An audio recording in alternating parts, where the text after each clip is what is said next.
John 3:34. Han gar apestelen ha theas ta remata tu theu lale, u gar ek metru didosin ta pneuma. We begin by noting this post-positive gar. Right? Gar will usually jump second in a Greek sentence, and sometimes even third, fourth, or fifth, but in English we pull it out and put it first. For, then we have this headless relative pronoun here, right? No clear antecedent, so we say he whom, right? Notice it's the accusative form. For he whom God sent, and this is of course referring to God the Father, he whom God the Father sent, that apestelen is of course from apostello.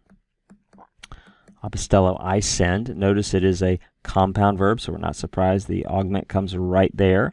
This is also a liquid verb where the last letter of the stem is a lambda, mu, nu, or rho, and those will reject the sigma. And when they do, there'll be a lengthening of the stem vowel to compensate for that. So in fact, this is an aorist active indicative third person singular. Right? Again, this first part here.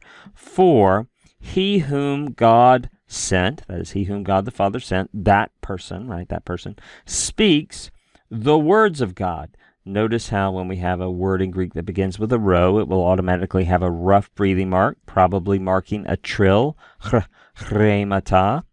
For, and then we have this verb didosin, of course from didomi, just a present active indicative third person singular here, with God the Father still as the subject. Notice how this verb didosin is negated. For God the Father does not give the Spirit by measure. In other words, when God the Father pours out his Spirit on his Son, he doesn't do so in any kind of measured or limited way. Instead, he pours out his Spirit abundantly, bountifully, immeasurably.